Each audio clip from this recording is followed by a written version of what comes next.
Hello everyone, welcome to Studygram channel. तो आज हम देखेंगे हिंदी साहित्य इतिहास के महत्वपूर्ण प्रश्नों को देखने वाले हैं। जैसा कि आपको पता है कि अब असिस्टेंट प्रोफेसर के बाद जो है यूपी टीएसटी पीएचडी एग्ज़ाम का डेट अब बहुत ही जल्द आने वाला है। तो आपका जो अगर हिंदी विषय होगा, यूपी टीएसटी पीएचडी एग्ज़ाम के लिए हिंदी विषय होगा, तो इन्हीं के जो पूछे गए कुछ पुराने प्रश्न पत्र हैं जो टीएसटी पीएचडी और असिस्टेंट प्रोफेसर या यूपीएचएससी या फिर नेट जैसे एग्ज़ामों में जितने भी प्रश्न पूछे गए, तो इन सभी प्रश्नों की श्रृंखला को आज हम इस वीडियो में जो है कि देखने वाले हैं। तो आइए अपने प्रश्नों की तरफ अब चलते हैं। तो पहला प्रश्न पूछ रहा है कि हिंदी साहित्य इतिहास ग्रंथ, इसमें हम देखेंगे हिंदी साहित्य इतिहास ग्रंथ में नामकरण और काल विभाजन। तो ऐसे प्रश्न जो है हर बार पूछे जाते हैं और इस तरह के प्रश्न करने में जो है बहुत ही असमंजस महसूस होता है। तो इसी सब प्रश्नों का है जो कि अभ्यास इस वीडियो में हम करने वाले हैं। तो पहला प्रश्न देखते हैं कि इतिवृत्त और आलोचना का संवेद रूप होने से वह इतिहास आज भी प्रकाश स्तंभ बना हुआ है। इस कथन में जिस इतिहास की ओर संकेत किया गया उसके लेखक का नाम बताना है।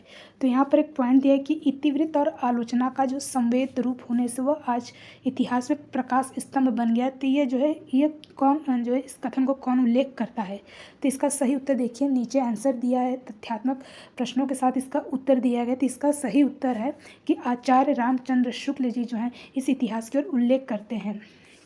तो इन्होंने ही जो है प्रकाश स्तंभ के रूप में इतिवृत्त और आलोचना का संवेद रूप जो है बताते हैं। तो इस कथन में इतिहास की ओर संकेत किया गया जिसके लेखक हैं रामचंद्र शुक्ल। रामचंद्र शुक्ल की पुस्तक का नाम याद रखिएगा, हिंदी साहित्य का इतिहास है और ये कब लिखा गया? तो 1929 ईस्वी में लिखा गया। इसमें यह भी लिखा है कि शुक्ल जी जो है प्रमुखतः समीक्षक और आलोचक के रूप में प्रसिद्ध जाने जाते हैं। दूसरा प्रश्न देखते हैं कि हिंदी साहित्य के इतिहास में आदिकाल के लिए आधार काल नाम किसने दिया है?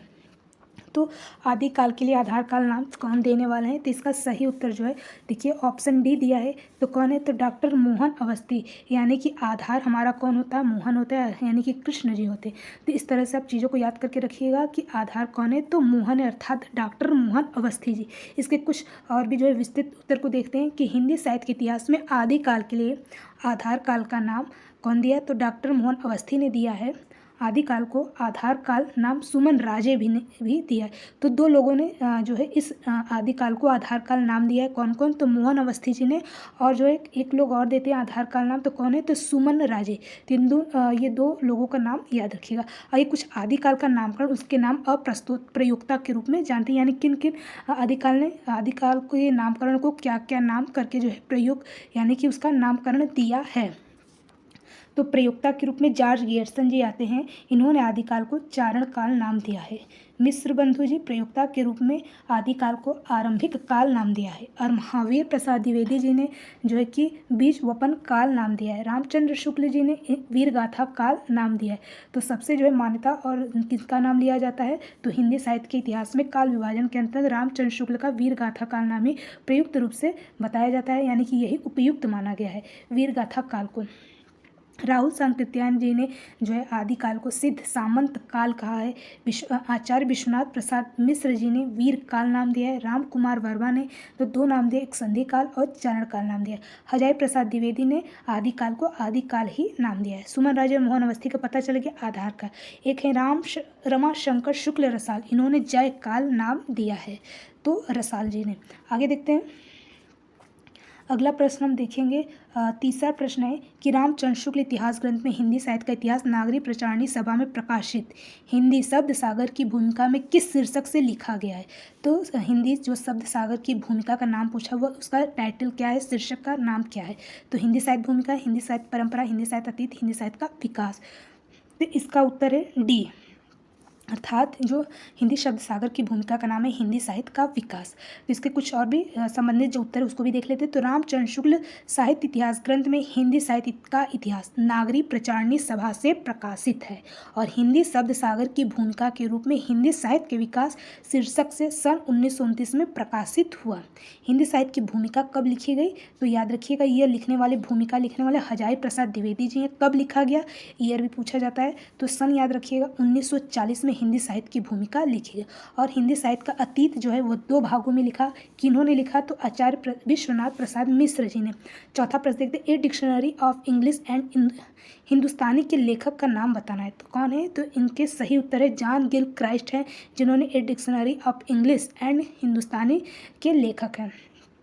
आगे देखते हैं कि जॉन वार्थविक गिलक्राइस्ट को सन 1800 में फोर्ट विलियम कॉलेज के हिंदुस्तानी विभाग के अध्यक्ष के रूप में भी चुना गया। और a dictionary of English and Hindustani जो है 1787 इसमें, और जो कि हिंदुस्तानी ग्रामर वो 1796 में इनकी प्रमुख कृतियाँ हैं। तो 2 कृतियों के नाम याद रखिएगा कौन कौन सी। तो एक डिक्शनरी ऑफ इंग्लिश जो है एंड हिंदुस्तानी, जो कि 1787 में लिखी गई, किसके द्वारा? जॉन गिलक्राइस्ट के द्वारा। और एक का नाम याद रखिएगा हिंदुस्तानी ग्रामर, कब लिखा गया? तो 1796 में लिखा गया। इनकी 2 प्रमुख रचनाएं हैं गिलक्राइस्ट की। 5वां प्रश्न है कि निम्न में कौन सी रचना मिश्र बंधु द्वारा रचित नहीं है? तब रचना का नाम बताएं जो कि मिश्र बंधु द्वारा नहीं लिखा गया। बुधवारिश, भारत विनय, पुष्पांजलि, पृथ्वी कल्प। सही उत्तर डी जो है वो पृथ्वी कल्प मिश्र बंधु द्वारा नहीं लिखा है। तो क्या क्या लिखा गया? बूंदी वारिश लिखा है, भारत विनय भी है, पुष्पांजलि भी है। तो पृथ्वी कल्प जो है मिश्र बंधु द्वारा नहीं रचित है। तो पृथ्वी कल्प के रचनाकार का नाम याद रखिएगा, तो गिरजा कुमार माथुर हैं जिन्होंने। और इसके अलावा जो है मंजीर नाश, निर्माण, धूप के दान, ठीक है, और शीला पंख चमकीले आदि जो है गिरजा कुमार माथुर जी की रचनाएं यानी कृतियाँ हैं। गिरजा कुमार माथुर जी जो है आगे बताया जा रहा है, उनसे संबंधित कुछ और तथ्य हैं कि माथुर जी जो है वो तार सप्तक 1943 ईस्वी के प्रमुख कवि माने गए।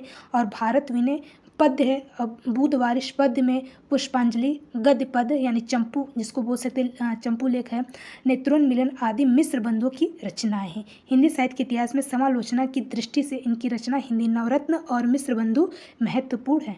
मिश्र बंधु 4 भागों में विभाजित है। इनमें से 5000 के लगभग कवि लेखकों का परिचयात्मक उल्लेख हुआ है। तो पूछा जा सकता है कि मिश्र बंधु में जो कितने मतलब कवियों का उल्लेख किया गया? तो 5000 कुछ कवियों का जो है परिचय इनमें उल्लेख किया है मिश्र बंधु विनोद में।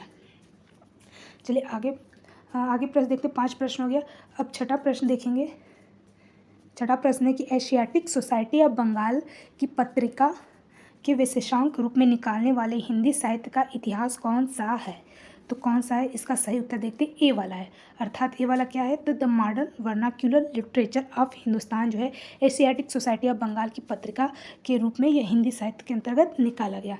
और ये जो इतिहास नामक जो ग्रंथ है, मतलब मॉडर्न वर्नाक्यूलर लिटरेचर पे जो हिंदुस्तान है वो 1888 में प्रकाशित हुआ। और इसके जो ग्रंथ यानी लेखक का नाम याद रखिएगा कौन है? तो जॉर्ज गियर्सन है। गियर्सन अपने ग्रंथ में जो है 952 कवियों को शामिल किया है। तो पूछ सकता है गियर्सन जी ने अपने हिंदी साहित्य इतिहास ग्रंथ में कितने कवि को शामिल किया? तो 952 कवियों को शामिल करते हैं।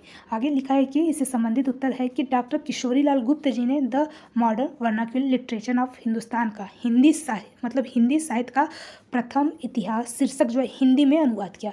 तो हिंदी में अनुवाद करने वाले कौन है? किसका? तो the modern vernacular literature of जो हिंदुस्तान है, इस हिंदी साहित्य का जो प्रथम इतिहास, इसका हिंदी में अनुवाद ट्रांसलेट कौन करता है? तो इनका नाम है डॉक्टर किशोरी लाल गुप्त जी। और इसका प्रकाशन कब होता है? तो हिंदी में तो 1957 में होता है। 7वां प्रश्न देखते हैं कि हिंदी काव्यधारा संग्रहकर्ता साहित्यकार का नाम क्या है? तो इसका उत्तर सीधे देखते हैं। तो इसका सही उत्तर बी वाला है, यानी पंडित महापंडित राहुल सांकृत्यायन जी जो है हिंदी काव्यधारा संग्रहकर्ता साहित्यकार जी है। और यह एक इतिहास ग्रंथ है। क्या? तो इतिहास ग्रंथ है। तो जो हिंदी काव्यधारा यह एक इतिहास ग्रंथ है। और इनमें जो यात्रा साहित्य को पितामह कर यानी राहुल सांकृत्यायन जी को यात्रा साहित्य का पितामह कहा जाता है। अथातो घुमक्कड़ जिज्ञासा की उपाधि दी गई है। इनकी जो प्रमुख यात्रा साहित्य रचनाएं कौन कौन सी हैं? तो मेरी लद्दाख यात्रा, मेरी तिब्बत यात्रा, किन्नर देश, चीन में क्या देखा, रूस में 25 मास, इस तरह से इनकी कुछ यात्रा साहित्य कृतियाँ हैं।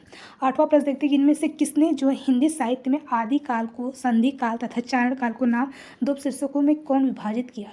तो अभी जो है प्रयोक्ता के रूप में और जो है नामकरण के रूप में अभी हमने देखा। तो संधि काल और चारण काल नाम देने वाले कौन है?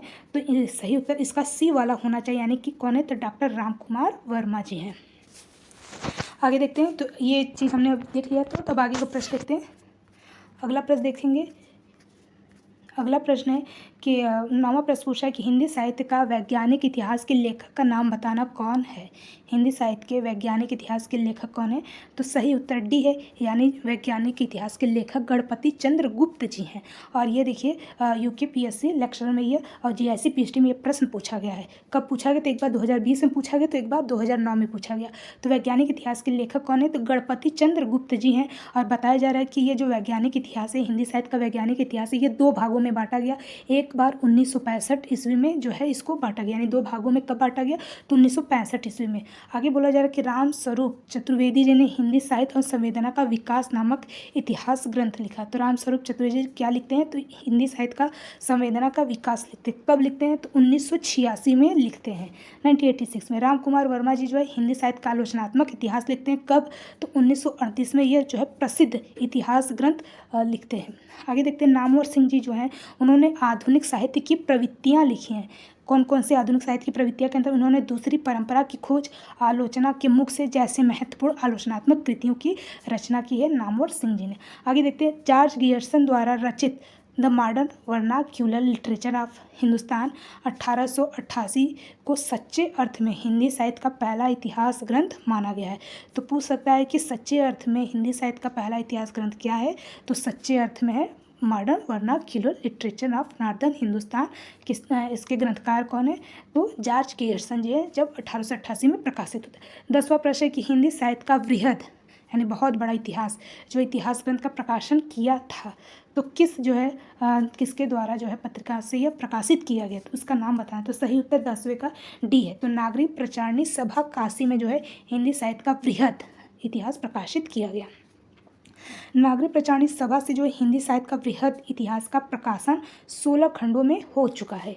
हिंदी साहित्य का इतिहास लेखन का जो सबसे पहला प्रयास जो है कि फ्रेंच विद्वान गारसाद तासी ने किया था। इनकी पुस्तक का नाम इस्तवा द लेटरूटर एंद्वी हिंदुस्तानी है।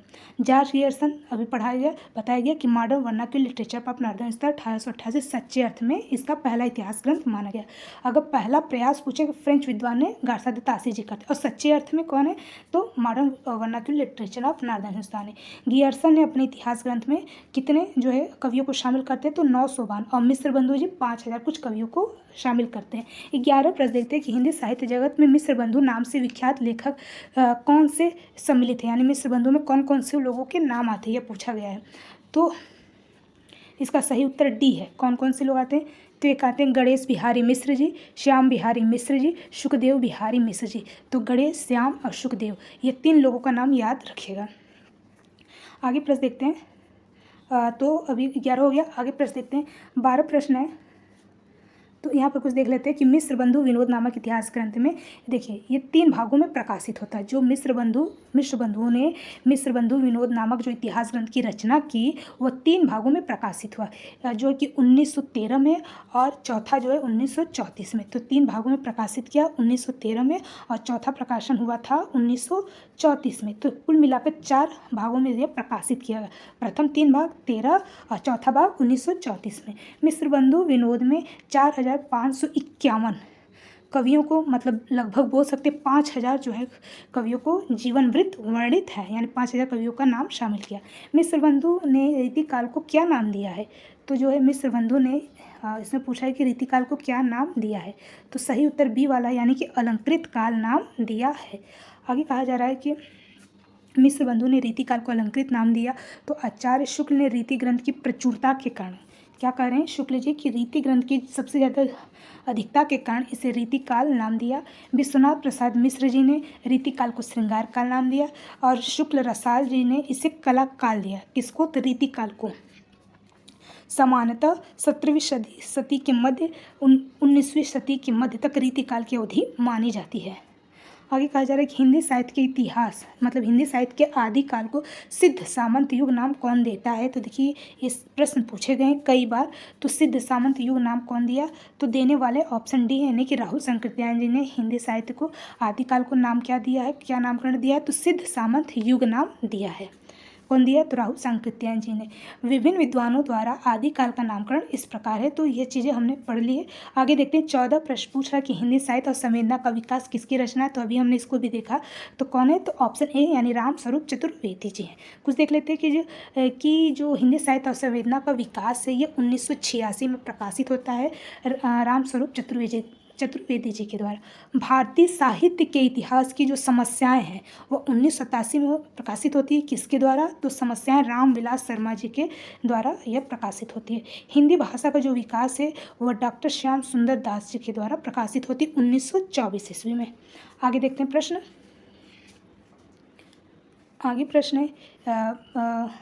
प्रश्न है कि इसी में कि हिंदी साहित्य का इतिहास जो है 1973 में डॉक्टर नागेंद्र जी प्रकाशित करते हैं। साहित्य का इतिहास दर्शन किसका है? तो डॉक्टर नलिन विलोचन शर्मा का है। हिंदी साहित्य का विवेचनात्मक इतिहास जो है यह सूर्यकांत शास्त्री जी का 1930 में।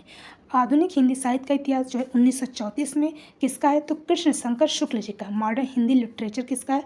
तो डॉक्टर इंद्रनाथ मदान जी का 1939 में प्रकाशित होता है। हिंदी साहित्य का दूसरा इतिहास ये बच्चन सिंह का है जो कि 1996 में होता है। राजस्थानी भाषा और साहित्य ये किसका? तो मोतीलाल मेनारिया जी का है। हिंदी साहित्य का वैज्ञानिक इतिहास ये गणपति चंद्रगुप्त का 1965 ईस्वी में। हिंदी साहित्य का आधा इतिहास सुमन राजे ने। तो इन्होंने सुमन राजे आधार काल भी नाम दिया और आधा इतिहास, तो इस तरह से 2003 में नाम देते हैं। हिंदी साहित्य का मौखिक इतिहास नीलाभ जी है। आगे देखते हैं 15 प्रश्न है। नागरिक प्रचारणी सभा द्वारा प्रकाशित हिंदी साहित्य का बृहद इतिहास के प्रथम भाग शीर्षक का क्या नाम है? तो शीर्षक का नाम क्या है? तो ऑप्शन डी हिंदी साहित्य की पीठिका नाम है। जो नागरिक प्रचारणी सभा द्वारा जो हिंदी साहित्य का बृहद इतिहास है इसका प्रथम भाग जो शीर्षक का नाम है हिंदी साहित्य की पीठिका। तो कहा जा रहा है कि इसमें हिंदी साहित्य का बृहद इतिहास प्रथम बंद शीर्षक हिंदी साहित्य की पीठिका है। नागरिक प्रचारणी सभा जो है वाराणसी के प्रकाशन क्षेत्र में पूरा किया गया और 3 सबसे बड़ी जो परियोजनाएं थी हिंदी शब्द सागर और हिंदी विश्वकोश के साथ हिंदी साहित्य का बृहद इतिहास प्रस्तुत करने की जो परियोजना थी जिसे सभा ने सन 1953 ईस्वी में स्वीकार किया। और शुरुआत में इसमें 2 खंड यानी पहला, दूसरा, 15वां, 16वां जो साहित्य इतिहास संबंधित विषयों पर केंद्रित है। इस बीच में कुल 12 खंड है और तीसरे से 14वें जो है हिंदी साहित्य के इतिहास से निबद्ध है। अब इसके प्रथम भाग का जो शीर्षक वह हिंदी साहित्य की पीठिका और द्वितीय भाग का जो शीर्षक वह हिंदी भाषा का विकास। तो ये 2 शीर्षक का नाम याद रखिएगा, एक है हिंदी साहित्य की पीठिका और द्वितीय भाग शीर्षक का नाम है कि हिंदी भाषा का विकास। तो किसके अंतर्गत पूछा है? तो हिंदी साहित्य का जो बृहद इतिहास है इसके पहले भाग जो है हिंदी साहित्य की पीठिका है और दूसरा क्या है? तो दूसरा भाग है। तो दूसरा भाग अभी क्या बताया गया कि यह हिंदी भाषा का विकास है। अगला पूछा कि असंगत विकल्प क्या होगा? तो इसका सही उत्तर देखिए बी वाला होगा जो गलत विकल्प है। यानी हिंदी साहित्य का दूसरा इतिहास बच्चन का है, हिंदी साहित्य का इतिहास लक्ष्मी सागर वार्ष्णेय का है, हिंदी साहित्य का आलोचनात्मक राम कुमार वर्मा जी का है। किंतु हिंदी साहित्य 20वीं शताब्दी बाबू श्याम सुंदर दास जी का नहीं है, तो इसलिए यह विकल्प असंगत होता है, गलत होता है। तो सही उत्तर क्या होगा कि हिंदी साहित्य का जो 20वीं शताब्दी है वह बाबू श्याम सुंदर दास जी नहीं है। तो कौन है? तो हिंदी साहित्य का 20वीं शताब्दी 1942 में प्रकाशित होता है और किनका है? तो नाम है आचार्य नंद दुलारे वाजपेयी जी। इनकी कुछ रचनाएं देखते हैं। इनकी रचनाएं हैं नंद दुलारे वाजपेयी जी की कुछ कृतियां हैं कि जयशंकर प्रसाद 1940 ईस्वी में, आधुनिक साहित्य 1950 में और महाकवि सूरदास के बारे 1952 में लिखते हैं। रस सिद्धांत 1977 है, नया साहित्य नए प्रश्न ये 1955 में और रीति और शैली 1979 में। तो इस तरह से कुछ जो है इनकी रचनाएं हैं नंद दुलारे वाजपेयी जी की। अगला प्रश्न देखते हैं। 16 प्रश्न हो गया। 17 प्रश्न है कि काल प्रवृत्ति का निर्णय जो प्राप्त ग्रंथों की संख्या द्वारा नहीं निर्णित हो सकता बल्कि उस काल की मुख्य प्रेरणादायक वस्तु के आधार पर ही हो सकता है। यह कथन किसका है? तो यह कथन किसका है? एक बार फिर से पढ़िएगा कि काल प्रवृत्ति यानी कि जो काल की विशेषता है उसके निर्णय जो ग्रंथों की जो संख्या है वह नहीं निर्णित हुआ बल्कि उस काल की मुख्य जो प्रेरणादायक वस्तु के आधार पर ही हो सकता है। तो यह कथन देने वाले कौन है? तो इसका सही उत्तर हजारी प्रसाद द्विवेदी जी जो है यह कथन देते हैं। तो यह कथन देने वाले प्रेरणादायक वस्तु का आधार पर ही हो सकता है। तो यह बात बोलने वाले कौन है? तो हजारी प्रसाद द्विवेदी जी। आगे रामचंद्र शुक्ल जी के अनुसार कहना है कि जिस काल में विभाग के भीतर किसी विशेष ढंग की रचनाओं की प्रचुरता दिखाई पड़ी है वह एक अलग काल माना गया है और उसका नामकरण उन्हीं रचनाओं के स्वरूप के अनुसार किया गया है। तो इन्होंने जो है काल विभाजन के अंदर कुछ और बातें बताई है कि जो काल विभाग में भीतर किसी विशेष ढंग की रचनाओं की जो अधिकता दिखाई पड़ती वह एक अलग काल माना गया गया और उसका नामकरण इन्हीं रचनाओं के उसके रूप को देख करके ही किया गया। तो इस तरह से रामचंद्र शुक्ल जी का मानना है। काल विभाजन साहित्य प्रवृत्तियों की समानता के आधार पर ही होना चाहिए और इसका जो नामकरण है उसके अनुसार मूल चेतना जो प्रधान प्रवृत्ति को आधार बनाकर ही करना चाहिए, रामचंद्र शुक्ल जी का मानना है। आगे कहा जा रहा है कि युगों का सीमांकन मूल प्रवृत्तियों के आरंभ और समापन के अनुसार ही करना चाहिए। काल की मूल प्रवृत्ति का निर्धारण जो है प्रमुख ग्रंथों के आधार पर करना चाहिए। आगे कहा जा रहा है कौन सा विवरण सही नहीं है, तो ये विवरण आपको पढ़ना पड़ेगा। तो जब ध्यान से पढ़ेंगे तो आप समझेंगे कि इसमें कौन सी जो बातें दी हैं, कौन सी जो चीज़ का उल्लेख किया वो कौन सा सही नहीं है, अर्थात असंगत बताना है। तो हम सीधे उत्तर की तरफ चलते तो ए वाला जो है वह जो है विवरण यानी जो उल्लेख वो सही नहीं है। क्या कहा जा रहा है कि गासा द तासी ने अपने इतिहास में कवियों को काल अनुक्रम मतलब काल क्रमानुसार प्रस्तुत किया, तो यही विवरण सही नहीं है। आइए इसके कुछ तथ्यात्मक प्रश्न देखते हैं कि गासा द तासी ने अपने इतिहास ग्रंथ कवियों को कलाक्रम अनुसार प्रस्तुत किया है। तो उपयुक्त यह जो विवरण है वह गासा द तासी इतिहास ग्रंथ में स्तवार द लैत्रोत्तर इंडो हिंदुस्तानी के संबंध में सही नहीं है। क्यों नहीं सही है, तो कहा जा रहा है कि गासा द तासी जो ग्रंथ है वह उर्दू, हिंदी या हिंदुस्तानी साहित्य का सर्वप्रथम इतिहास ग्रंथ माना जाता है। इसका पहला संस्करण 2 भाग में होता है। कौन कौन से 2 भाग में होता है, एक बार होता है 1839 में और दूसरा होता है 1847 में। तो ये वर्णानुक्रम पद्धति से होता है। तो यहाँ बोला जा रहा है कि कालानुक्रम, तो कालाक्रम नहीं होता बल्कि वर्ण यानी अक्षरों के अनुसार पद्धति के अनुसार इसका चयन होता है। गासा द तासी में और जो है ग्रंथ का क्या नाम है, तो स्तवार द लैत्रोत्तर इंडो हिंदुस्तानी। तो यह संस्करण याद रखिएगा 2 भागों में होता है। 1839 में इसका पहला संस्करण 2 भाग में होता है, यानी जो पहला संस्करण है उसमें 2 भाग निकलते हैं, 1839 और 1847 में। तो ये 2 सन ईयर याद रखिएगा। तो ये वर्णानुक्रम पद्धति से होता है, न कि कालानुक्रम, इसलिए यह जो है कथन गलत है। बाकी जो है शिव सिंह द्वारा रचित जो 1883 से प्रकाशित पुस्तक शिव सिंह सरोज 838 लगभग 1000 कवियों की जीवन चरित्र तथा उनकी कविताओं के उदाहरण दिए गए हैं। आगे इनमें जो है कि तो ये बिल्कुल सही है। आगे कहा जाए कि इतिहास ग्रंथ हिंदी अनुवाद हिंदी साहित्य का पहला इतिहास शीर्षक से प्रकाशित हुआ। किसका, तो जॉर्ज गियर्सन का जो modern vernacular literature northern Hindustan है, इसका हिंदी अनुवाद जो है हिंदी साहित्य के प्रथम शीर्षक से प्रकाशित हुआ। जॉर्ज गियर्सन कवियों और लेखकों के कालानुक्रम वर्गीकृत किया। तो ये डी वाला भी ऑप्शन सही है। आगे देखते हैं 19 प्रश्न है कि इतिहास का इतिवृत्तात्मक लेखन सबसे प्रथम यानी पहले मिस्र बंधु के विनोद में पाया जाती है, यह उक्ति किसकी है। तो जो इतिवृत्तात्मकता जो है सबसे पहले मिस्र बंधुओं के विनोद में पाई, तो यह उक्ति कथन देने वाले कौन है, तो सही उत्तर इसका हम इधर देखते हैं। तो यह उक्ति देने वाले कौन है, 19 का सही उत्तर जो है बोल सकते हैं ऑप्शन बी है, यानी कि इतिहास का वित्तात्मक लेखन सबसे पहले देने वाले मिस्र बंधु विनोद में पाया जाता है और यह देने वाले हैं डॉक्टर राम कुमार वर्मा जी हैं, जिन्होंने माना है कि जो इतिहास का इतिवृत्तात्मक लेखन है वो सबसे पहले मिस्र बंधु द्वारा जी ही पाया जाता है। किसमें, तो ग्रंथ का नाम है मिस्र बंधु विनोद में। आगे रामचंद्र शुक्ल जी जो हैं वो मिस्र बंधु विनोद को क्या नाम देते हैं, तो बड़ा भारी कवि वृत्त संग्रह कहा है। तो मिस्र बंधुओं को बड़ा भारी कवि वृत्त संग्रह कहा तथा मिस्र बंधु श्याम बिहारी, सुखदेव बिहारी और गणेश बिहारी मिस्र को परिश्रमी संकलनकर्ता भी कहा है। तो पूछ सकता है कि परिश्रमी संकलनकर्ता किसको कहा गया है, तो मिस्र बंधु को। किसने कहा, तो रामचंद्र शुक्ल जी ने। आगे देखते हैं मिस्र बंधु विनोद के विषय में कौन सा विवरण सही नहीं, यानी कौन सी बातें जो है मिस्र बंधु के विनोद के संबंध में सही नहीं है। तो उत्तर की तरफ चलते हैं। तो डी वाला बोल रहा है कि इसमें 4 भागों में लगभग 3000 कवियों का विवरण मिलता है। 3000 नहीं बल्कि बताया गया था पिछले प्रश्न में कि 5000 कवियों का विवरण मिलता है, यानी 5000 कवियों का जो परिचय पता चलता है। तो इसके चारों भागों में लगभग 3000 कवियों का विवरण मिलता है। तो बताया जा रहा है कि मिस्र बंधु विनोद में गणेश, श्याम, सुखदेव रचना मिस्र बंधु विनोद में उपयुक्त विवरण सही नहीं है, क्योंकि अभी बताया कि मिस्र बंधु विनोद 5000 लगभग कवियों लेखकों का परिचय उल्लेख होता है और प्रथम 3 भाग 1970, 1913 और चतुर्थ भाग 1991 यानी कि 1934 में प्रकाशित होते। 13 याद रखिएगा और 1934, ये 1970 जो है उसका संवत दिया गया है और 1991 में। आगे देखते हैं हिंदुस्तानी को सर्वप्रथम हिंदी किस विद्वान ने लिखा है। तो हिंदुस्तानी को सर्वप्रथम हिंदी विद्वान कहने वाले कौन है, सही उत्तर बी है, अर्थात गिलक्राइस्ट जी जो है हिंदुस्तानी को सर्वप्रथम क्या बोलते हैं हिंदी नाम देते हैं, गिलक्राइस्ट, जॉन गिलक्राइस्ट। आगे देखते हैं हिंदी साहित्य का आलोचनात्मक इतिहास के लेखक का नाम क्या है। सही उत्तर राम कुमार वर्मा, जिन्होंने आलोचनात्मक इतिहास लिखा है। तो डॉक्टर राम कुमार वर्मा का जन्म बोला जा रहा है कि 1905 ईस्वी में होता है और निधन 1990 ईस्वी में होता है। चित्ररेखा काव्य संग्रह पर इन्हें देव पुरस्कार सम्मानित किया गया। तो देव पुरस्कार किसको सम्मानित किया गया? तो राम कुमार वर्मा जी को चित्ररेखा काव्य संग्रह पर। इन्हें हिंदी एकांकी का जनक भी कहा जाता है। तो ये बहुत ही उनके लिए ये है कि उपमान दिया गया है कि ये हिंदी एकांकी के लिए इनको जनक के रूप में जाना जाता है, यानी अच्छे अच्छे एकांकियाँ इन्होंने ये लिखी है। और 1963 ईस्वी इन्हें जो है पद्म भूषण से सम्मानित भी किया गया। इनकी कुछ एकांकियाँ जैसे एकलव्य, रेशमी टाई, पृथ्वीराज की आंखें, दीपदान, इनकी कुछ प्रमुख एकांकियाँ यानी कि रचनाएँ हैं। आगे देखते हैं। तो 22 प्रश्न हुआ। आगे प्रश्न देखेंगे। आगे बोला जा रहा है कुछ इससे संबंधित कि हिंदी साहित्य के प्रमुख ग्रंथों का नाम याद रखिएगा। डॉक्टर नलिन विलोचन शर्मा का जो ग्रंथ है नाम क्या है? तो साहित्य का इतिहास दर्शन। तो नलिन विलोचन, लोचन मतलब क्या होता है? लोचन मतलब आंख होता है, आंख से क्या करते हैं? दर्शन करते हैं। नंद दुलारे वाजपेयी अभी बताया हिंदी साहित्य 20वीं शताब्दी 1942। गणपति चंद्रगुप्त हिंदी साहित्य वैज्ञानिक इतिहास 1965।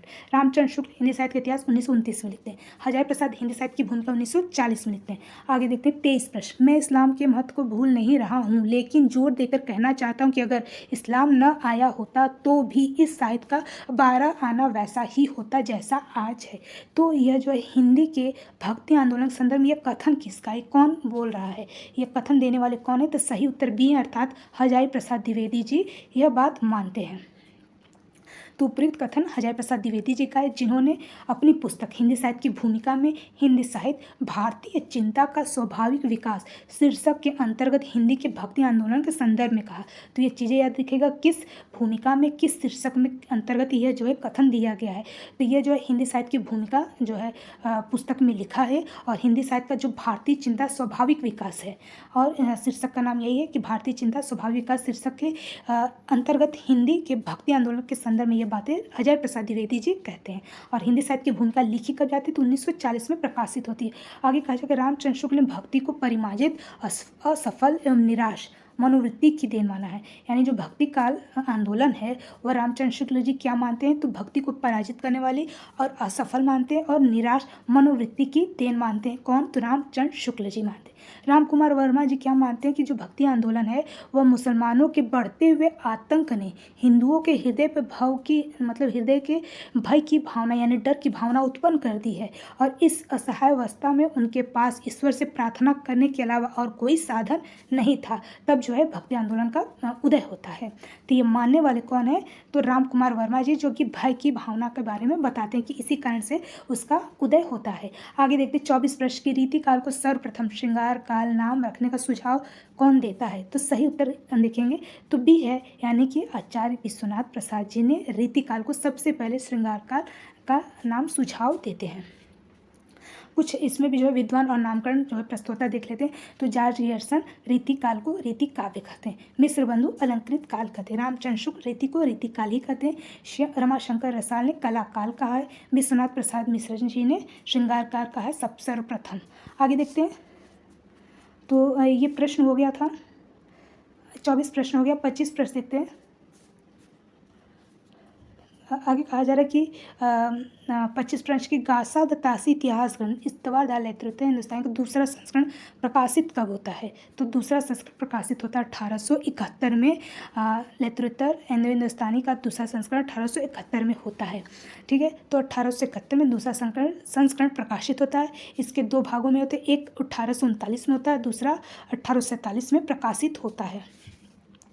तो दो भागों में ये प्रकाशित किया जाता है, 1839 तथा 1847 में। तो इसमें जो कुल कवि बताए जाते हैं गासा द तासी इत्तवा द लेतृत्व हिंदुस्तानी में कुल जो है ग्रंथ में कवियों के नाम 738 बताए हैं, जिनमें से हिंदी के 72 तथा शेष उर्दू के हैं।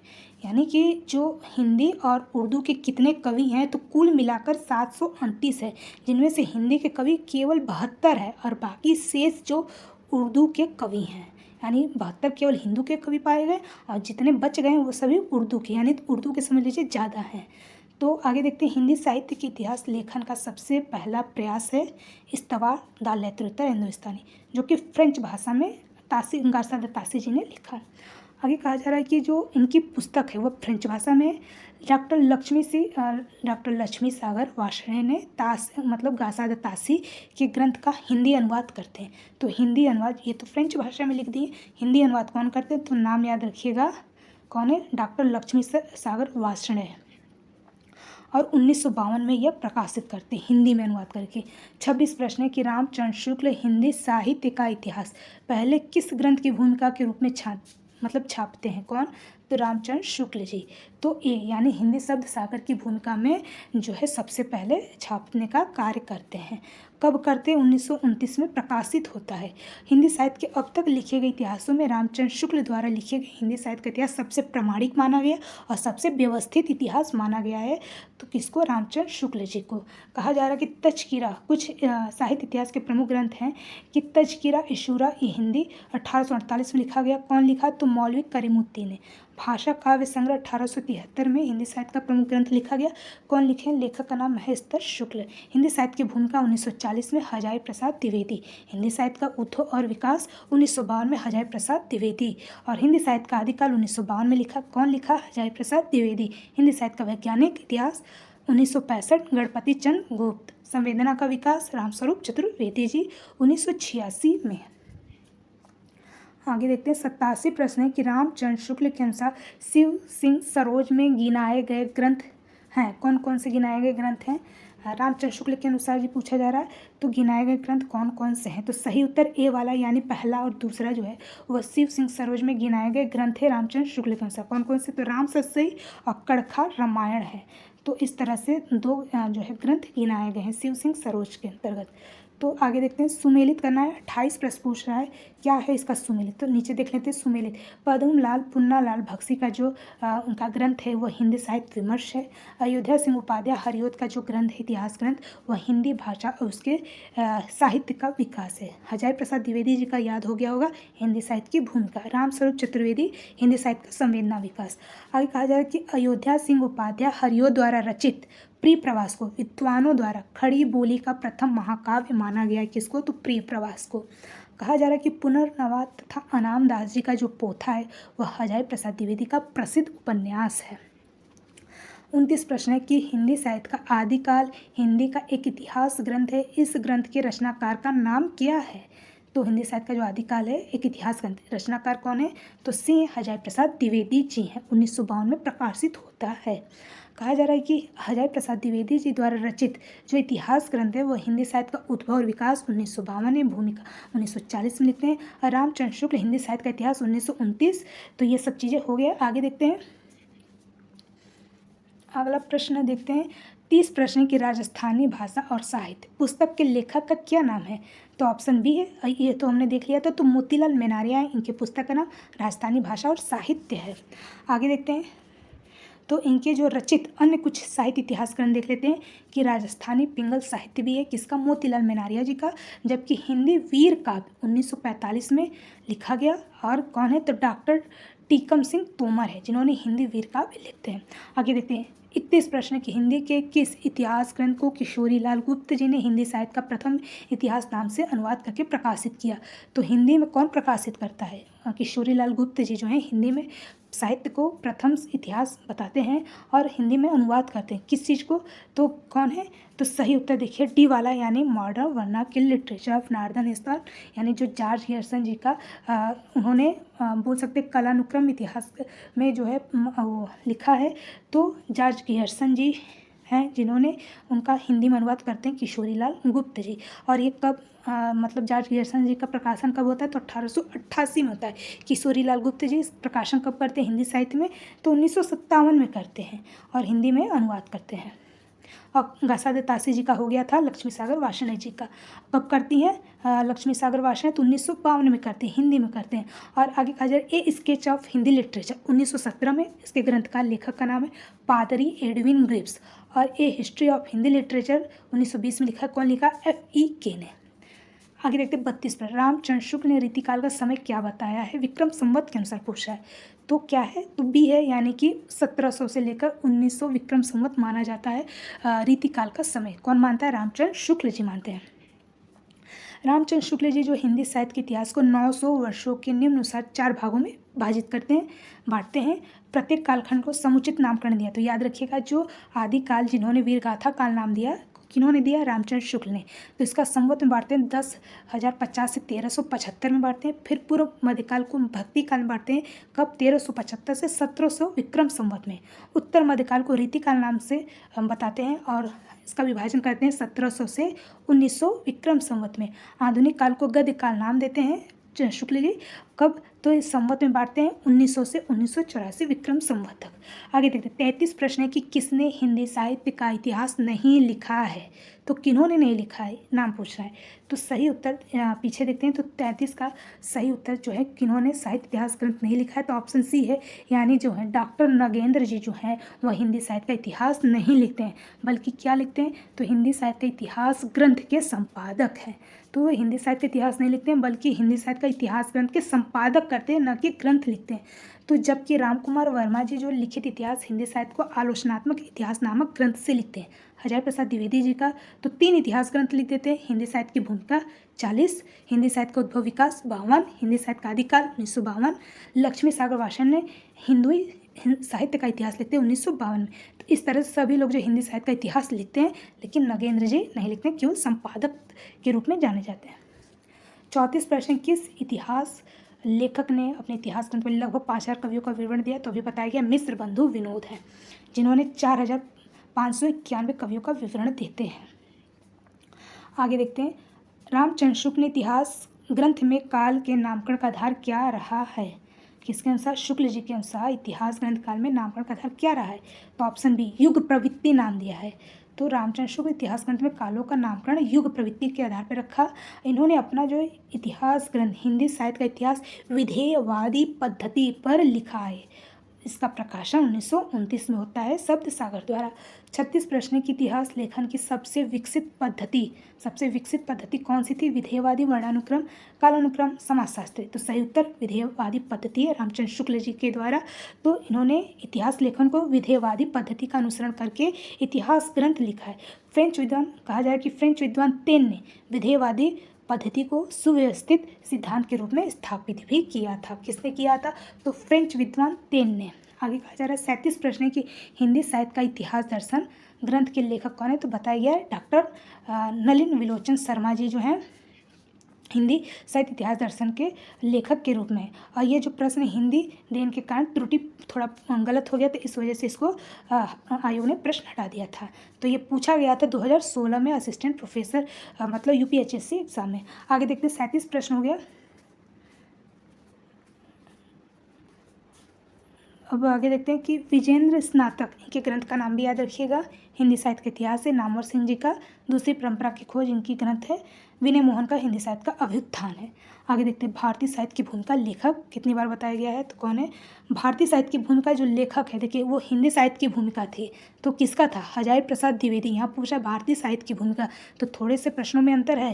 तो यहाँ भारतीय साहित्य की भूमिका का लेखक का नाम क्या है? तो रामविलास शर्मा जी, ना कि हजारी प्रसाद द्विवेदी।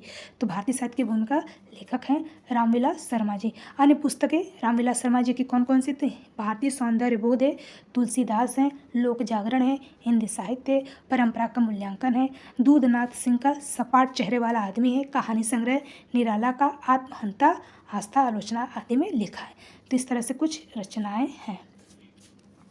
39 प्रश्न है कि हिंदी में किस साहित्यकार ने अपने इतिहास ग्रंथ में हिंदी के गद्य साहित्य को गद्य का आविर्भाव, गद्य का प्रवर्तन, गद्य का प्रसार, गद्य की वर्तमान गति नामक खंडों में विभाजित करके विवेचित किन्होंने किया है?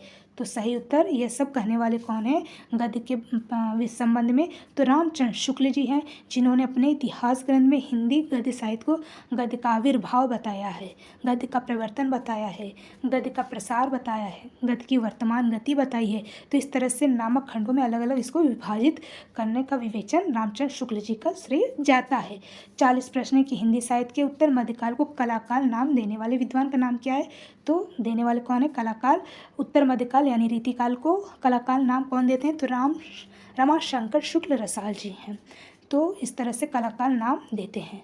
इस काल को मिश्र बंधु ने अलंकृत काल यानी रीतिकाल को अलंकृत काल, विश्वनाथ प्रसाद जी ने सर्वप्रथम श्रृंगार काल कहा, रामचंद्र शुक्ल जी तो रीतिकाल ही कहते हैं। 41 प्रश्न modern vernacular literature of Hindustan के लेखक कितनी बार बताया गया है? तो कौन है? जॉर्ज गियर्सन जी हैं। कौन है? जॉर्ज गियर्सन, जिन्होंने सच्चे अर्थ में हिंदी साहित्य का पहला इतिहास ग्रंथ माना है। अगर प्रयास पूछा जाए कि सर्वप्रथम प्रयास कौन करता है हिंदी साहित्य का इतिहास लिखने के लिए, सर्वप्रथम प्रयास करते हैं घासा दत्तासी, किंतु सच्चे अर्थ में पूछा जाए तो कौन करता है? तो जॉर्ज गियर्सन जी करते हैं। तो गियर्सन अपने ग्रंथ में 952 कवियों को शामिल करते हैं।